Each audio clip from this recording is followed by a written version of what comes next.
창세기 12장 10절에서 20절 말씀 한 절씩 교독하겠습니다. 그 땅에 기근이 들었으므로 아브라함이 애굽에 거류하려고 그리로 내려갔으니 이는 그 땅에 기근이 심하였습니다.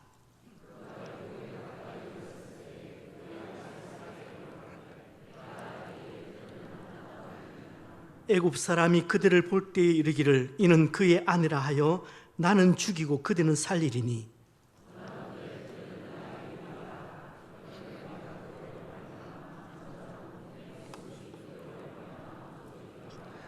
아브라함이 애굽에 이르렀을 때 애굽 사람들이 그 여인이 심히 아름다움을 보았고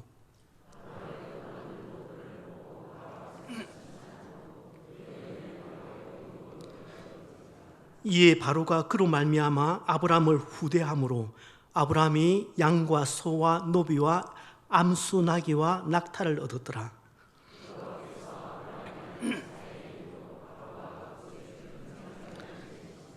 바로가 아브라함을 불러서 이르되 내가 어찌하여 나에게 이렇게 행하였느냐?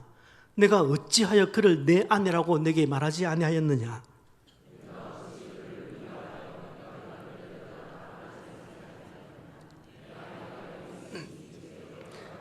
함께요. 바로가 사람들에게 그의 일을 명하매 그들이 그와 함께 그의 아내와 그의 모든 소유를 보내었더라. 아멘.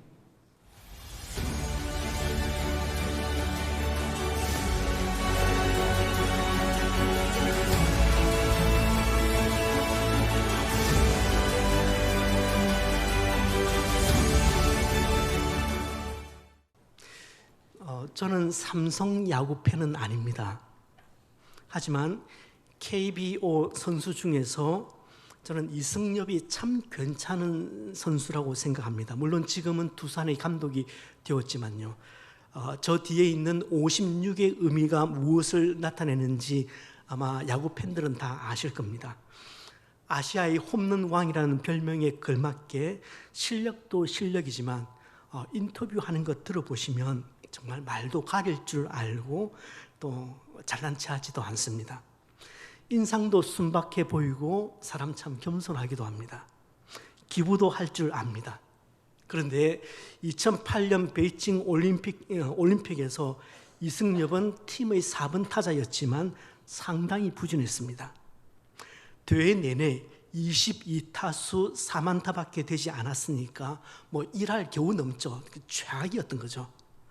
준결승전에서는 일본을 만나게 되는데 그날 경기에서도 이승엽은 삼진 그리고 점수를 낼 수 있는 상황에서 병살타 그러니까 계속 엉망이었습니다. 그러다가 8회 말 2대2 상황에서 역전 투런 홈런을 치면서 경기를 뒤집었습니다. 경기 후에 인터뷰할 때에 그 눈물을 흘리던 이승엽 선수의 모습이 아직도 눈에 선합니다. 유튜브 검색하시면 그 짤이 많이 돌고 있습니다. 한국은 결승전에서 쿠바를 꺾고 8전 전승으로 올림픽에서 금메달을 땁니다. 당시 이승엽은 일본에서 선수 생활을 하고 있었습니다. 그런데 해가 거듭될수록 실력이 이제 하향 곡선을 그리기 시작했습니다. 결국 2부 리그까지 강등되는 그 수모를 겪다가 8년 일본 생활을 마치고 한국으로 돌아옵니다. 사람들은 그런 이승엽에 대해서 슬럼프에 빠졌다 그렇게 말했습니다. 슬럼프의 기간이 좀 길어지면은 이제 탈진이 일어납니다. 번아웃이 되는 거죠. 슬럼프나 탈진의 사전적인 의미는 극도의 신체적, 정신적 피로감을 느끼며 무기력해지는 상태 혹은 작업이나 사업 따위가 일시적으로 부진한 상태 내지는 뚝 떨어진 상태를 의미합니다. 슬럼프에 빠진 선수가 어디 이승엽 선수뿐이겠습니까? 현재 세계 최고의 축구 선수라고 하는 메시도 한때 극심한 슬럼프에 빠져서 헤어나오지를 못했습니다. 슬럼프에 빠진 선수들은 슬럼프를 이겨내기 위해서 안 해보는 것이 없다라고 들었습니다. 훈련 방법을 바꾸기도 하고 훈련 시간을 좀 늘려보기도 하고 또 배트를 평소 두는 곳에 두지 않고 다른 곳에 둔다든지 아니면 헤어스타일을 바꿔본다든지 그러니까 머리를 아예 다 깎아버린다든지 유니폼을 입을 때도 바지를 먼저 입는 것이 아니라 양말부터 신는다든지, 그러니까 정말 안 해보는 것이 없이 다 해본다고 해요. 이런 경우는 스포츠계뿐만 아니라 연예계 그리고 예술계에서도 일어납니다. 그리고 경영계 또 학자들의 학계에서도 이런 슬럼프 현상은 일어납니다. 그렇다면 신앙의 영역은 어떨까요? 신앙의 영역에도 슬럼프가 있을까요? 당연히 있습니다. 제가 아는 사역자 가운데 한 분은 중경교회를 담임하면서 아주 목회를 잘 하고 있었습니다. 그런데 갑작스럽게 공황장애를 겪게 됩니다. 그러니 이 사람을 만날 수가 없는 거죠. 그러니까 목회자가 사람을 만나는 직종인데 사람을 만날 수가 없으니까 그게 목회가 되겠습니까? 그러면서 깊은 슬럼프에 빠지게 되고 번아웃이 오게 되고 결국은 본인 스스로 그 교회를 사임하고 내려왔습니다. 신앙생활을 잘 하시던 분이 슬럼프에 빠져서 어느 날 갑자기 모든 연락을 끊고 교회에 나타나지 않는 경우도 왕왕 있습니다. 청년들은 이런 경우를 잠수 탔다 그렇게 표현을 하는데, 영적 탈진, 영적 번아웃을 경험하게 된 겁니다. 오늘 본문의 아브람도 영적 슬럼프를 경험하고 있습니다. 우르를 떠난 아브람은 드디어 약속의 땅 가나안에 도착을 했습니다. 그러나 그곳에는 이미 가나안 원주민들이 다 터를 잡고 살고 있었습니다. 누구도 그 먼 우르에서 온 이 이방인을 향해서 손을 내밀고 환영 인사를 하지 않습니다. 그때 한 치의 발붙일 땅도 없었다고 사도행전에서는 기록을 하고 있습니다. 받은 약속은 땅 부자인데 실상 아브라함의 등기부 등본에는 등기부 등본 위에 올라있는 땅은 한 평도 없는 겁니다. 하지만 아브라함은 감사함으로 그곳에 제단을 쌓고 힘겨운 정착 생활을 시작합니다. 가나안 땅은 한눈에 보아도 자신이 살던 우르와 잠시 멈추었던 하란에 비하면 척박하기 그지없는 땅입니다. 하나님께서 아브라함에게 약속한 축복을 생각하면 현실은 너무 초라합니다. 이 땅을 너 자손에게 다 주겠다, 그 하나님의 약속을 받았지만 당장 모든 비옥하고 그나마 비옥하고 쓸만한 땅은 이미 가나안 원주민들이 다 차지하고 그렇게 살고 있기 때문에 아브라함은 점점 변방으로 그리고 점점 남쪽으로 밀려나야 했습니다. 그때 생각지도 못한 변수를 만납니다. 기근이었습니다. 그것도 보통 기근이 아니라 성경은 심각한 기근이었다고 그렇게 말하고 있습니다. 자, 이제 아브라함의 가장 우선적인 관심사는 먹을 것을 찾는 것이 되었습니다. 아브라함이 얼마나 실망했을까요? 하나님 한 분만 믿고 이곳까지 가족들을 설득해서 그렇게 데리고 왔는데 지금 눈앞에 펼쳐져 있는 것은 온 땅을 집어삼키는 대기근입니다. 약속의 땅에 들어왔는데 그곳엔 무지개가 있는 것이 아니라 사방 천지에 먹구름이 깔려 있습니다. 이 말씀을 읽는 저희들도 얼른 납득은 되지 않습니다. 아니, 약속의 땅에 웬 기근? 모든 것을 포기하고 본토 친척 아비 집을 떠났는데 그럴싸한 약속은 어디 가고 기근만 기다리고 있지? 여러분, 우리 경우도 마찬가지 아닌가요? 예수 믿으면 만사가 잘 된다고 해서 그 많은 반대를 무릅쓰고 어렵게 예수 믿기로 작정하고 결심했는데 상황은 오히려 녹록지 않습니다. 뭔가 좀 잘 될 줄 알았는데, 잘 풀릴 줄 알았는데 가게 매상은 오히려 바닥을 칩니다. 수술한 부위가 재발합니다. 집주인과의 관계가 틀어집니다. 직장에서는 사표를 이제 그만 쓰라고 윽박지릅니다. 그렇게 사퇴 압박을 받고 완전히 풀이 꺾인 채 집에 돌아오는데 아내는 또 뭐가 불만인지 한바탕 잔소리를 합니다. 예, 그렇습니다. 약속의 땅에도 기근은 있습니다.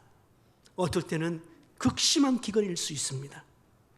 하나님은 아브라함에게 그 약속을 주실 때 아브라함아, 약속의 땅에는 기근도 없고 홍수도 없고 폭풍도 없단다. 그곳은 그야말로 유토피아란다. 그러니 얼른 본토 친척 아비 집을 떠나라. 내 인생 이제 활짝 꼽히는 거야. 그렇게 말씀하시지 않았습니다. 하나님께서 아브라함을 불러내실 때 그에게 장밋빛 인생을 그려주시면서 그렇게 유혹하신 것이 아니라 그 땅에서 시작될 큰 민족의 시작, 복의 시작, 구속 역사의 시작에 대한 사명을 그에게 보여주셨던 것입니다. 여러분, 약속의 땅에도 기근은 옵니다. 이제 그 기근에 아브라함은 어떻게 대처를 할까요? 생각이 아주 복잡했을 것 같습니다. 기근은 생존이 걸린 문제입니다. 더더군다나 가나안 남쪽 지역은 광야지대입니다. 때문에 이대로 손 놓고 있다가는 굶어 죽기 십상입니다. 아브라함은 얼른 사태 파악을 합니다. 그리고는 재빠르게 결단합니다. 애굽으로 내려가자. 그는 약속의 땅을 떠나서 나일강의 풍요가 있는 그 애굽으로 거류하려고 내려갑니다. 여기 거류한다는 말은 잠시 그곳에 머문다는 뜻입니다. 사실 다른 의도가 있었던 것 아닙니다. 일단 비는 피하자, 일단 기근은 피하고 다시 돌아오자, 그 마음으로 내려갔을 겁니다. 이 장면에서 아브라함은 성경의 독자들에게 흠씬 두들겨 맞습니다. 비판의 논조는 이것입니다. 첫째는 하나님께 묻지도 않고 하나님의 지시도 듣지 않고 자기 마음대로 죄악의 땅으로 움직였다는 것입니다.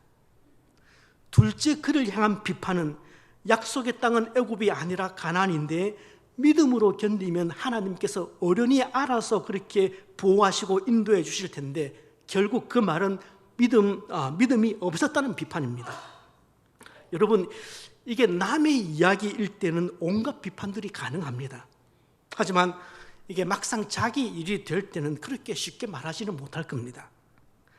아브라함을 향한 몇 가지 비판에 대해서는 제가 논박을 하고 싶지만 저는 여기서 이런 사안들을 가지고 논쟁하는 데 시간을 허비하고 싶지는 않습니다. 대신 한 가지 말씀드리고 싶은 것은 우리는 여기서 우리의 연약한 믿음을 갉아먹고 영적 슬럼프로 인도하는 강력한 적 하나를 만난다는 것입니다. 그것이 뭐냐면 현실이라는 것입니다. 현실이라는 거대한 적입니다. 평상시에는 잘 모르지만 환란이 오면 우리 믿음의 분량이 어느 정도인지 적나라하게 그렇게 드러납니다. 예, 믿는 만큼 견딜 수 있습니다. 인정합니다. 하지만 살아가면서 우리가 날마다 경험하다시피 우리 앞에 놓여있는 삶의 현실은 절대 녹록하지 않습니다. 이번에 전국을 삼켜버린 홍수나 잊었다 싶으면 다시 반복해서 찾아오는 가뭄, 자연재해와의 싸움도 사실은 우리가 감당하기에는 너무 버겁습니다. 사람들과의 관계도 하루 먹고 사는 일도 뭐 하나 쉬운 게 없습니다. 매사가 호락호락하지 않습니다. 한 가정을 이끄는 가장이라면 딸린 가족들의 생존을 먼저 생각하는 것은 너무나 당연합니다. 그러니 아브라함에게 또 우리에게 현실은 참 버겁고 무겁습니다. 여러분은 이런 현실을 만났다면 어떻게 하시겠습니까? 하나님의 약속을 굳게 믿고 가난해서 그 기근을 한번 참고 이겨보시겠습니까? 아니면 어떻게 해서든 그 생존의 길을 찾아서 행동하시겠습니까? 여러분의 자식들이 3일째 굶고 있는데 여러분 수중에는 아무것도 없습니다. 그렇다면 어떻게 하실래요? 정말 부모라면 담이라도 넘지 않겠습니까? 나중에 하나님께 심한 꾸지람을 받는다 하더라도 여러분 빵집 유리창 깨지 않겠습니까? 만약 제가 저희 자녀들이 3일 그렇게 굶었다면 저는 파리바게뜨 중동점 유리창을 깰 겁니다. 저는 지금 옳고 그름을 말하는 것이 아닙니다. 현실이라는 것은 때로 우리를 영적 슬럼프로 빠지게 만드는 괴물이 된다는 것을 말씀드리고 싶은 겁니다. 현실은 신앙인인 우리들조차도 옴짝달싹 못하도록 만들기도 합니다. 솔직히 말씀드리면 대부분의 사람들은 현실 앞에서 난장이가 됩니다. 과연 현실의 파괴력과 현실의 지배력 앞에서 자유로운 사람이 있을까요? 아브라함도 마찬가지가 아니었을까요? 제정신을 차리고 이 대기근이라는 현실을 보았을 때 하나님의 그 약속이 너무 비현실적으로 너무 공허하게 들리지 않았을까요? 이렇게 당장 오늘 저녁 한 끼 양식을 무엇을 먹을까 걱정해야 하는 현실 앞에서 내가 너로 큰 민족을 이루게 하겠다, 큰 나라를 이루도록 해주겠다, 내 자손들에게 그 땅을 주겠다, 그 약속이 과연 귀에 들어올까요? 솔직히 우리 믿음이란 것이 그렇습니다. 우리가 늘 믿음 그렇게 말하지만 때때로 우리 믿음은 그 현실 앞에서 무기력해지고 맥을 추지 못합니다. 무자비한 그 삶의 현실 앞에서 그 약속을 붙잡고 믿음만이 능력이라 하시네, 그렇게 찬양할 수는 있지만 믿음만으로 살아가는 것은 그건 또 다른 문제입니다. 아브라함의 애굽행을 또 우리의 연약함을 합리화하자는 것은 아닙니다. 우리가 이렇게 연약하다는 것을 먼저 말하고 싶은 겁니다. 우리가 그렇게 강하지 않다는 것을 말하고 싶기 때문입니다. 모든 운동선수들이 크든 작든 슬럼프에 빠지듯이 신앙의 사람들도 크든 적든 이런저런 유형의 슬럼프에 빠지게 됩니다. 그때 우리가 할 수 있는 것은 너무 작아 보입니다. 우리 실력이 형편없다는 것을, 우리 영적 실력이 형편없다는 것을 분명하게 느끼게 됩니다. 영적 슬럼프는 그것을 뼈저리게 느끼게 하는, 내 실력을, 내 믿음의 실력을 뼈저리게 느끼게 하는 하나님의 교보저가 됩니다. 그렇게 아브라함은 식솔들을 이끌고 애굽에 도착을 했습니다. 출발도 매끄럽지 않았고, 그리고 어쨌든 캥기는 구석이 참 많은 애굽행입니다. 그런데 아브라함이 미처 몰랐던 사실이 하나 있습니다. 애굽은 가나안보다 훨씬 더 위험한 곳이라는 사실을 아브라함은 간과했습니다. 그는 애굽에서 생각지도 못한 큰 변수를 만나게 됩니다. 그것은 아내 사레의 미모였습니다. 우리는 여기서 사레의 외모가 보통 아름다움은 아니었다는 것을 지레짐작하게 됩니다. 물론 그런 의문은 있죠. 아무리 그래도 65세인데 그런 의문이 우리에게는 있습니다. 아마도 사레의 아름다움은 지금 우리 시대가 말하는 그런 관능적이고 그런 외적인 아름다움만을 의미하지는 않았을 겁니다. 그럼에도 불구하고 분명한 사실은 사레가 아름다웠다는 것입니다. 여기에 대해서는 몇 가지 설이 있습니다. 어떻게 65세의 노인이 그 연세의 분이 아름다울 수 있단 말인가? 여기에 대해서는 첫 번째는 먼저 사레가 아이를 낳지 않았다는 겁니다. 그래서 상대적으로 훨씬 젊게 보였을 것이다, 그렇게 주장합니다. 사실 여기 계신 우리 여성도님들 아이 낳으면서 왕년의 미모 다 깨졌잖아요. 여러분 왕년에 한가닥 하지 않았습니까? 또 아이 기르면서 여러분의 건망증이 거의 치매 수준이 되었잖아요. 여러분 학창 시절에는 그야말로 날고 겼잖아요. 그놈의 애 때문에. 그런데 그놈들은 그거 잘 모르죠. 사례의 미모에 대해서 종종 문제로 접근하시는 분들도 계십니다. 애굽 사람들은 주로 함의 자손이기 때문에 피부가 까무잡잡합니다. 그런데 사례는 셈의 자손이기 때문에 그 피부가 백설공주입니다. 제가 미국 교회에서 생활할 때 그때 미국 아줌마들을 보면 이게 나이 가름이 잘 안 되는 겁니다. 상당히 젊어 보이는데 나이를 나중에 알게 되면 나이가 제법 많은 겁니다. 그런데 이제 백인들은 나이가 좀 많이 들면 그냥 팍 늙어버리는 그런 현상은 있죠. 어쨌든 이 까무잡잡한 함족의 아들들이 그 백설공주 피부를 가진 셈족의 딸을 보았으니까 나이에 비해서 상당히 젊게 보였을 겁니다. 마지막으로 어떤 분들은 하나님의 은혜가 사례의 노화를 막았다, 그렇게 얘기합니다. 굉장히 영적인 해석이죠. 여러분 사실 그렇지 않습니까? 제가 여러분을 향해서 장동건이라고 그렇게 수없이 세뇌를 하는데 어떤 분들은 그런가 보다 하죠. 그런 분들은 대부분 은혜가 있기 때문에 그런데 또 도졌다, 또 저병 도졌다 하시는 분들은 은혜가 메말라서 그렇습니다. 여러분 주위를 한번 둘러보십시오. 하나님의 은혜가 있으시면 여러분 주위를 한번 둘러보시고 다 같이 옆에 계신 분들을 보시면서 왜 그렇게 아름다우세요? 한번 얘기를 해봅시다. 왜 그렇게 이쁘세요? 하나님의 은혜가 있어서 그렇죠. 자, 해석이야 어쨌든 사례는 상당한 미모를 가졌다라고 우리가 추정해 볼 수 있습니다. 그러자 아브라함의 마음 속에 애굽의 사내들이 이 사례의 아름다움을 보고 가만두지 않을 것이라는 두려움이 갑자기 음습합니다. 정말 이거 남편의 망상만이 아니었습니다. 사례를 본 사람들마다 그녀의 미모에 넋이 나갔습니다. 바로의 신하들까지도 바로 앞에서 사례의 미모를 칭찬할 정도였습니다. 그런데 지금 아브라함은 외국인으로 나그네로 지금 애굽 땅에 들어온 겁니다. 국빈 자격으로 그렇게 들어온 거 아닙니다. 초청받아 들어온 거 아니에요. 나그네로 들어온 겁니다. 당시 그 지역 사람들은, 물론 그 지역뿐만 아니라 지역에 살던 사람들은 나그네가 뭔가 좀 가지고 있다 생각이 되면은 그를 때리고 물건을 빼앗아 버립니다. 심지어는 나그네 죽이는 것을 아주 우습게 여기던 시대였습니다. 여러분, 서울은 세계의 수도들과 비교를 해볼 때 아주 안전한 도시로 그렇게 평가를 받잖아요. 이런 도시임에도 불구하고 외국 사람들이 한국에 들어오면 그들만 노리는 택시 운전사들이 있다고 하지 않습니까?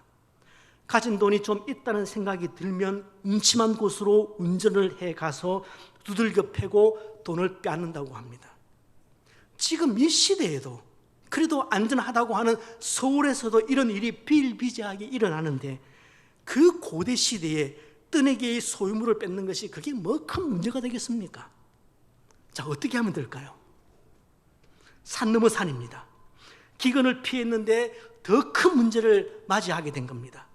아브라함의 고민이 깊어집니다. 궁여지책으로 낸 아이디어가 아내를 누이라고 속이는 것입니다. 아브라함이 말합니다.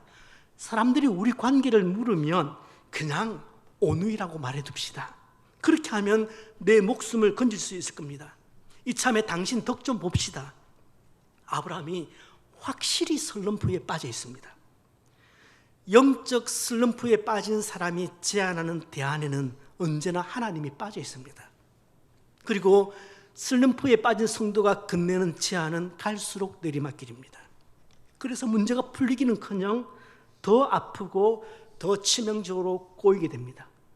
여러분, 아브라함의 제안을 한번 들어보십시오. 여기에는 아내를 위하는 단어는 단 한 단어도 포함되어 있지 않습니다. 세상에 어지간한 남편도 이 정도 수준까지 떨어지지 않습니다. 보통 우리 남성들이 이렇게 말하면은 그날 밥 못 얻어먹잖아요. 여러분, 사실 아브라함이야 하나님 음성을 들었지만 사례가 하나님 음성을 들었던 것은 아닙니다. 그러니까 사례는 경우가 다른 거죠. 그냥 남편 하나 보고 여기까지 고향 떠나서 쫓아온 겁니다. 그런데도 남편이라는 이 작자는 결정적인 순간에 지 살겠다고 지 생각만 하고 있습니다. 아내 가슴에 대못을 받고 있는 이 파렴치한 모습을 한번 보십시오. 영적 슬럼프에 빠져 있는 한 남성의 실상을 적나라하게 볼 수가 있습니다. 사실 사례는 아브라함의 이복 누이가 맞습니다. 그러나 지금은 아내입니다. 예상한 대로였습니다. 애굽 땅에서 사례의 미모는 순식간에 소문이 났습니다. 하여튼 여기나 거기나 남자들이 문제죠. 고관들은 서로 점수를 따려고 바로에게 사례를 취했으면 좋겠다고 그렇게 추천합니다. 일이 일파만파 꼬여갑니다. 이 장면을 보면 광복절 특사라는 영화가 생각이 납니다. 주연 배우인 제필은 광복절 특사로 석방되기 위해서 열심히 교도 생활을 하고 있었습니다. 이제 조금만 참으면 출소를 해서 사랑하는 애인과 결혼을 할 수 있습니다. 그러던 어느 날 면회를 온 애인이 그에게 결혼 소식을 알려줍니다.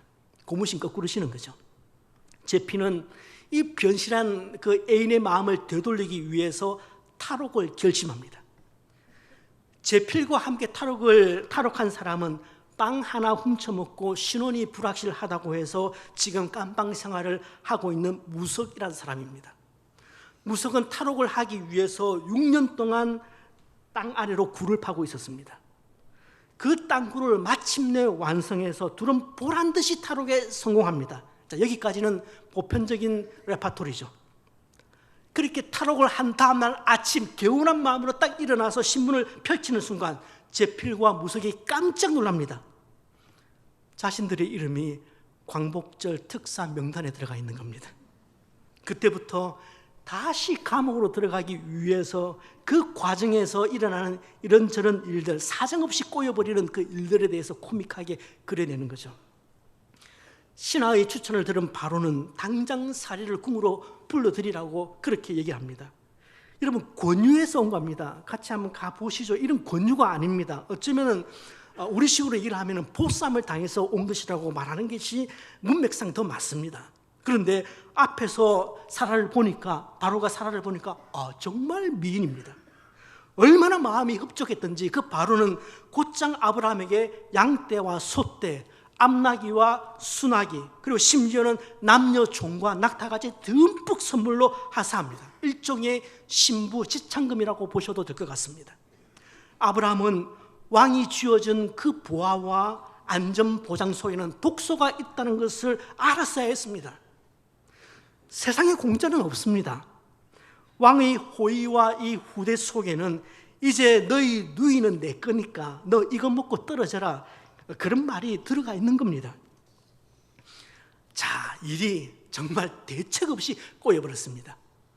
솔직히 아브라함은 애굽으로 내려올 때 일이 이렇게 꼬일 줄 몰랐습니다. 여러분, 지금 이 상황을 한번 잘 생각해 보십시오.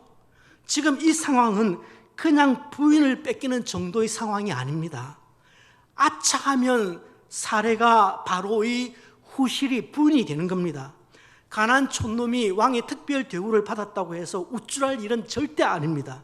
인간적으로 보아도 아브라함이 가만히 있어서는 안 되는 그런 상황입니다. 얼른 진실을 말하고 용서를 구해야 하는 그런 상황이죠. 하나님께서 아브라함에게 내가 너로 큰 민족을 이루겠다 하셨던 그 약속의 말씀은 반드시 사레의 씨를 통해서 이루어질 약속입니다. 사레의 태를 통해서 이삭이 태어나고 야곱이 태어나고 다윗이 태어나야 합니다. 그 다윗의 태를 통해서 다시 이어받아서 예수 그리스도가 이 땅에 오셔야 합니다. 오신 예수 그리스도는 이 땅에서 그의 구속 사역을 완성하셔야 합니다. 이것이 우르에서 아브라함을 불러내신 하나님의 빅픽처입니다. 그러니까 지금 이 상황은 하나님의 약속이 완전히 깨어질 수 있는 그런 상황입니다. 그렇다면 이건 보통 위기가 아니죠. 이처럼 하나님의 약속이 부도수표가 될 수 있는 상황인데도 아브라함은 어떤 행동도 취하고 있지 못합니다. 하나님의 영광스러운 계획과 목적에는 관심도 없고 그저 자기 목숨 하나 근사하는 데 급급해하고 있습니다. 그가 얼마나 영적인 심각한 영적 슬럼프에 빠져 있는가를 보십시오. 아브라함이 완전히 탈진이 된 겁니다. 성도가 무너진 곳에서도, 아니 성도가 완전히 무너진 곳에서도 하나님은 일하십니다. 이제 아브라함이 만들어 놓은 이 골치 아픈 상황에 하나님이 개입하십니다.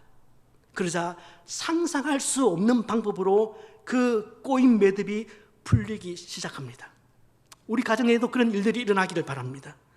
사실 바로가 사례를 빼앗아가고 허세를 부리고 있는 그날 밤, 하나님은 뒤에서 조용히 비웃고 계셨습니다. 이제 하나님은 사례의 일로 바로의 집과 그 바로에게 큰 재앙을, 무거운 채찍을 내리치십니다. 그러니까 어떤 재앙이었는지 구체적으로 알 수는 없지만 당대 최고의 권력자였던 바로도 꼼짝달싹할 수 없을 정도로 하나님은 그를 코너에 몰아붙였습니다.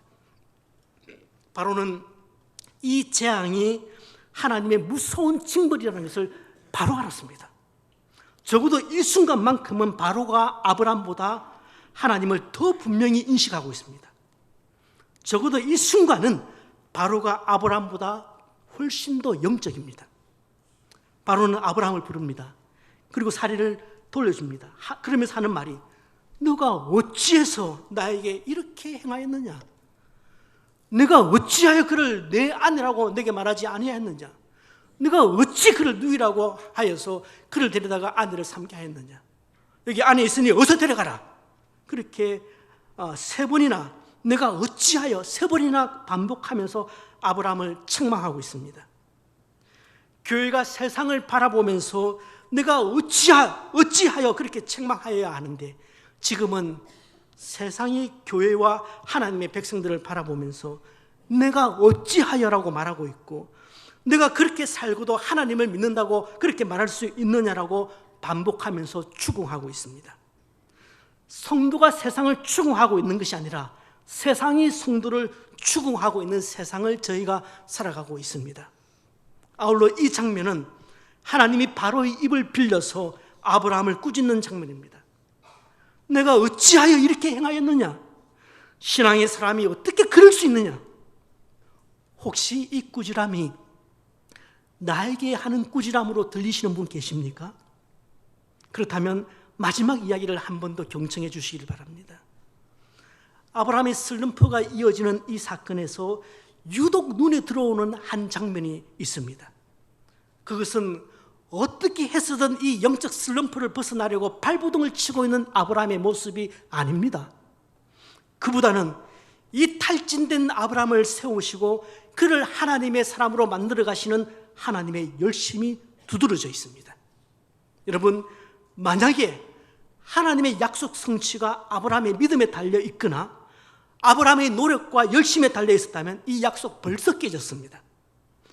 너로 큰 민족을 이루게 하겠다는 이 약속은 아브라함이 믿음으로 이룰 약속이 아닙니다.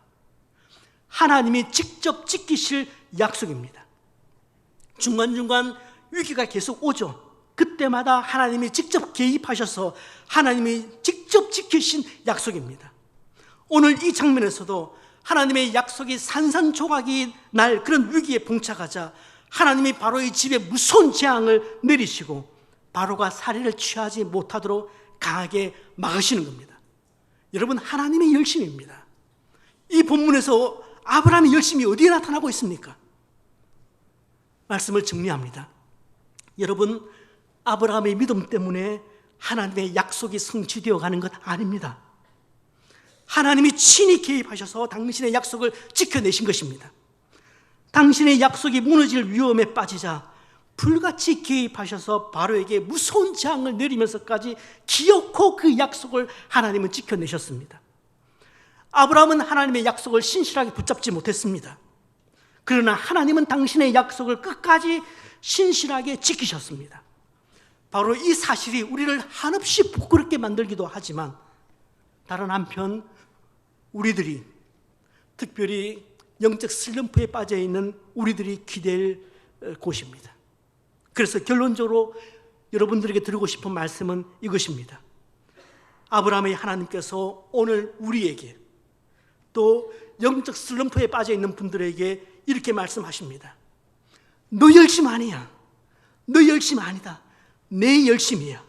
그러니까 너는 나만 봐. 너는 나만 봐.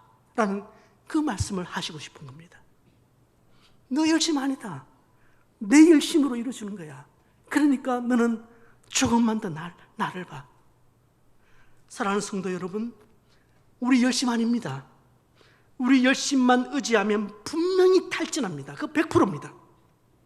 내 열심보다 더 큰 하나님의 열심을 자꾸만 생각하고 그 하나님의 열심을 묵상해야 합니다. 우리는 영적 슬럼프에 빠지면 자꾸만 무엇을 해서 탈출하려고 합니다. 더 기도하자, 더 뭘 하자, 무엇을 하자. 그런데 영적 슬럼프에 빠지면 기도가 됩니까? 기도가 안 되는데 그게 슬럼프 아닙니까? 그러니까 무엇을 자꾸만 하려고 하지 마시고, 내가 영적 슬럼프에 빠져 있다면 그때 해야 할 일은 조금 더 하나님을 생각하고 하나님을 묵상하는 것입니다. 다른 때보다 조금 더 하나님을 바라보는 것이 그때 해야 할 일입니다. 잠잠히 그 자리에서 행동하기보다는 그냥 하나님을 바라보십시오. 그래서 이 한 주간도 범사에, 우리 삶 속에서 범사에 주님을 인정하며 조금 더 주님을 바라볼 수 있는 저와 여러분이 되었으면 좋겠습니다. 주님이 이 아침에 우리에게 하시는 말씀이 이것입니다. 너 열심 아니다. 내 열심이다. 그러니까 너는 나만 봐. 너는 나만 봐. 그렇게 말씀하시는 겁니다.